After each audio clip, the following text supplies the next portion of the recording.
Hello students, in today's series we will learn mean in discrete series.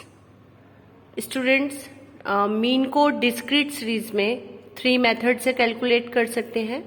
First method is direct method, second shortcut method and third one is step deviation. जैसा कि इससे पहले वाली जो video है उसमें आपने सीखा था इंडिविजुअल सीरीज में मीन को निकालना, तो यहाँ पे भी वही तीनों मेथड होते हैं. बहुत छोटा सा डिफरेंस होता है. तो पहला जो बेसिक डिफरेंस है वो आपको मैं एक बार फिर से रिपीट कर देती हूँ कि इंडिविजुअल सीरीज और डिस्क्रीट सीरीज का डिफरेंस ये है कि इंडिविजुअल सीरीज में आपको ओनली एक्स गिवन होता है, लेकिन अगर डिस्क्रीट सीरीज की बात की जाए तो वहाँ पे एक्स और एफ हमें दोनों ही दिया हुआ होता है. हमारे जो ऑब्जर्वेशंस होते हैं उसकी फ्रीक्वेंसी भी हमें गिवन होती है. तो बाय एग्जाम्पल हम देखते हैं सबसे पहले डायरेक्ट मेथड. आप जैसा कि यहाँ क्वेश्चन देख सकते हैं, हमें क्वेश्चन में एक्स और एफ दिया हुआ है. एक्स हमें दिया है 920 और उसकी फ्रीक्वेंसी उसके साथ दी हुई है. तो डायरेक्ट मेथड का जो फॉर्मूला होता है डिस्क्रीट सीरीज का वो होता है X bar is equal to sigma F X upon N. तो हमें यहाँ पे ये भी बहुत ध्यान रखने वाली चीज है कि डिस्क्रीट सीरीज और कॉन्टिन्यूअस सीरीज में N is equal to always क्या होता है, टोटल ऑफ फ्रीक्वेंसी. जबकि आपको अगर आपने पहली प्रीवियस वीडियो देखी होगी तो आपने वहां पे देखा होगा कि मैंने बताया आपको, वहां पे था N is equal to number of observations या नंबर ऑफ आइटम्स आप कह सकते हैं. लेकिन यहाँ पे डिस्क्रीट सीरीज और कॉन्टिन्यूअस सीरीज में एन होता है टोटल ऑफ फ्रीक्वेंसी. तो आप देख सकते हैं यहाँ पे एन कितना है 50. हमने फ्रीक्वेंसी का टोटल कर लिया है. देन हम मल्टीप्लाई करेंगे एक्स और एफ को, तो हमारा एफ एक्स निकल के आएगा 9 मल्टीप्लाई 2 18, 8 मल्टीप्लाई 3 24, 7 मल्टीप्लाई 4 28. ऐसे ही हम सबका मल्टीप्लाई कर लेंगे एफ और एक्स का. देन हम अपने एफ एक्स का टोटल करेंगे तो हमारे पास में आ जाता है सिग्मा एफ एक्स, जिसका टोटल हमारा हो गया है 231. फॉर्मूला मैंने आपको बता ही दिया है X bar is equal to sigma F X upon N. तो 231 divide by 50 is equal to जो आपका मीन आ गया है वो क्या आ गया है 4.62 स्टूडेंट्स. तो उम्मीद है आपको डायरेक्ट मेथड आ गया होगा. चलिए अब देखते हैं हम शॉर्टकट मेथड. स्टूडेंट्स, अगर हम बात करते हैं शॉर्टकट मेथड की तो शॉर्टकट मेथड में कोई बहुत बड़े चेंजेस नहीं है, लेकिन मेन चीज यही है कि वहां पे हमें फ्रीक्वेंसी नहीं दी होती है इंडिविजुअल सीरीज में, और डिस्क्रीट सीरीज में आपको फ्रीक्वेंसी दी होती है. आप वहां पे भी dx निकालते थे, हमें यहाँ पे भी dx ही निकालना होगा. तो वहां पे हमने आपको सिखाया था कि x से हम dx कैसे निकालते हैं. तो x में से हम क्या करते हैं, किसी एक सिंगल वैल्यू को a मान लेते हैं, एज्यूम मीन कर लेते हैं, और dx हम निकाल पाते हैं उससे. तो यहाँ पे जो dx का आपको सबको पता है कि dx इज इक्वल टू क्या होता है x माइनस a. तो x माइनस a करेंगे तो हमारा क्या आएगा dx. यहाँ पे हम एज्यूम मीन a जो है हम 5 को मान रहे हैं, जो कि हमारा 9 से लेके 0 के बीच में आ रहा है. ठीक है 5. तो dx आ जाएगा आपका, कैसे आएगा, x मतलब कितना है 9 और a कितना है हमारा 5. तो 9 माइनस 5 इज इक्वल टू कितना आ गया प्लस के 4, 8 माइनस 5 प्लस के 3, 7 माइनस 5 प्लस के 2, 6 माइनस 5 प्लस के 1, 5 में से 5 गया 0.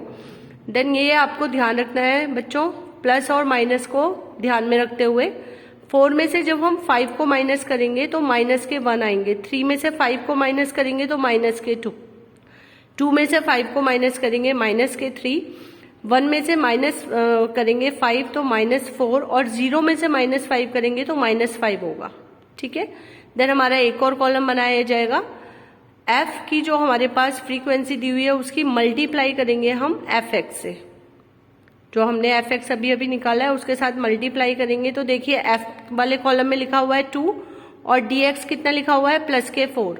इनके आपस में मल्टीप्लाई करेंगे, कितना हो गया प्लस का 8.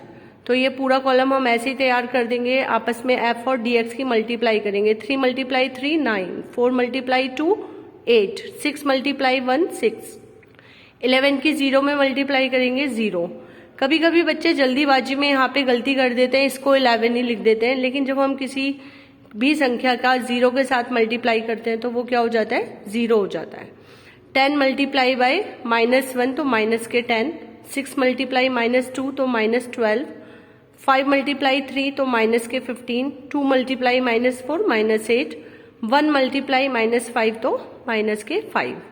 अब स्टूडेंट्स हमें क्या करना है, यहाँ पे एफ डी एक्स में जितने भी प्लस प्लस वाले हैं उनको एक साथ प्लस करेंगे। तो देखिए 8, 9, 8 और 6 को प्लस करेंगे तो 31, और जो माइनस वाले हैं उनको एक साथ जब हम प्लस करते हैं 10, 12, 15, 8 और 5, तो इसका टोटल है माइनस के 15।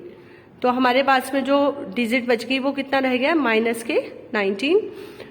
शॉर्टकट मेथड में आप देख सकते हैं फार्मूला लगभग वो ही है, लेकिन सिर्फ एक छोटा सा चेंज है, क्योंकि यहाँ पे हमें फ्रीक्वेंसी भी गिवन होती है, तो हमारे फार्मूले में एफ भी ऐड हो जाएगा। पहले इंडिविजुअल सीरीज में हमारा फार्मूला था X bar is equal to A plus sigma D x upon N. अभी हमारे पास एफ भी है तो एफ इंक्लूड कर देंगे, फार्मूला हो जाएगा a plus sigma f d x upon n. हम इसमें वैल्यूज अपनी रख देंगे।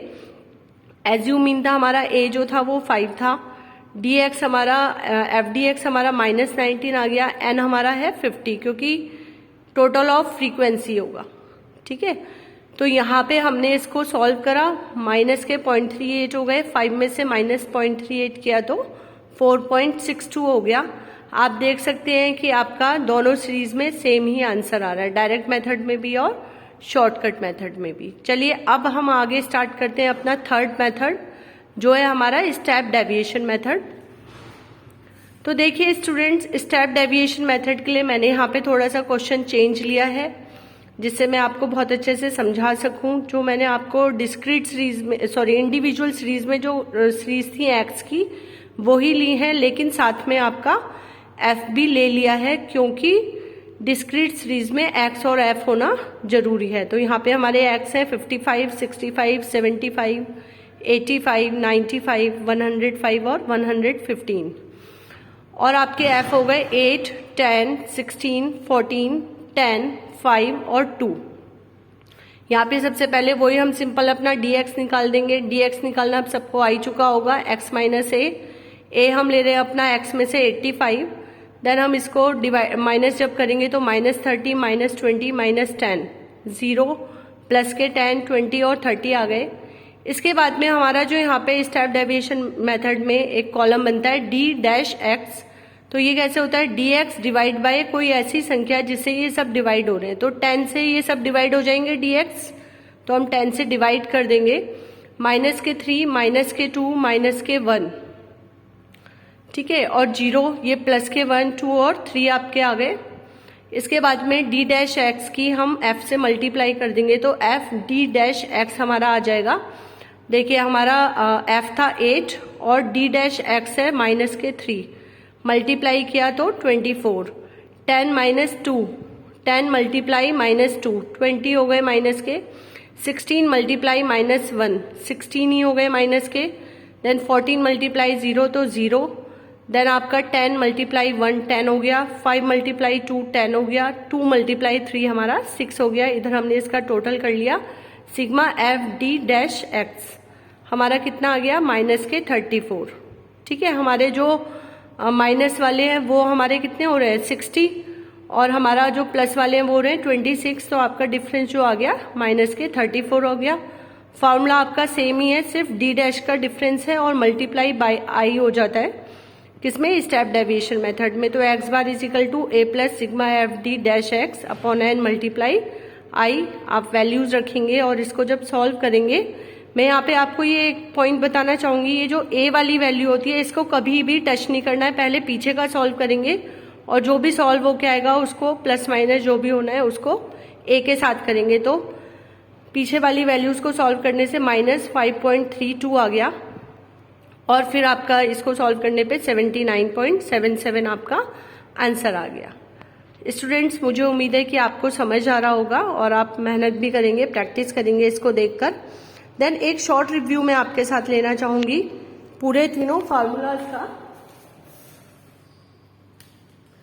तो यहाँ पे स्टूडेंट्स अगर हम शॉर्ट रिव्यू की बात करें तो आप देख सकते हैं ये सारे इंडिविजुअल सीरीज वाले फॉर्मूले मैंने लिखे हैं, लेकिन अगर मैं इनको डिस्क्रीट सीरीज कर दूं, अगर मैं इनको डिस्क्रीट सीरीज कर दूं तो हमारा यहाँ पे एक छोटा सा डिफरेंस आएगा। हमारा डायरेक्ट मेथड में यहाँ पे f इंक्लूड हो जाएगा, देन हमारा यहाँ पे भी f आ जाएगा और हमारा यहाँ पे भी हमें f अगर हम प्लस कर दें तो हमारे सारे फार्मूले डिस्क्रीट सीरीज के चेंज हो जाएंगे। जितने भी हमारे फार्मूलेज जो थे इंडिविजुअल सीरीज के थे, अगर हम उनमें बीच में f को इंक्लूड कर दें तो हमारे सारे फार्मूले डिस्क्रीट सीरीज या कॉन्टिन्यूअस के लिए बन जाएंगे, क्योंकि डिस्क्रीट सीरीज और कॉन्टिन्यूअस सीरीज में कोई डिफरेंस नहीं है। सिर्फ कॉन्टिन्यूअस सीरीज को हमें डिस्क्रीट सीरीज में कन्वर्ट करना होता है, जिसको मैं आपको नेक्स्ट वीडियो के थ्रू समझाऊंगी। टिल देन बेटे आप सब इसको प्रैक्टिस करें, देखें, कहीं पे कंफ्यूजन है तो आप कमेंट के थ्रू मुझसे क्वेश्चनिंग कर सकते हैं। मेरी पूरी कोशिश रहेगी कि मैं आप लोगों की प्रॉब्लम को सॉर्ट आउट करूं और मुझे उम्मीद है कि आप मेरे चैनल को पसंद करेंगे और उसको सब्सक्राइब करेंगे, जिससे आप आगे की वीडियो आप तक आती रहे। धन्यवाद।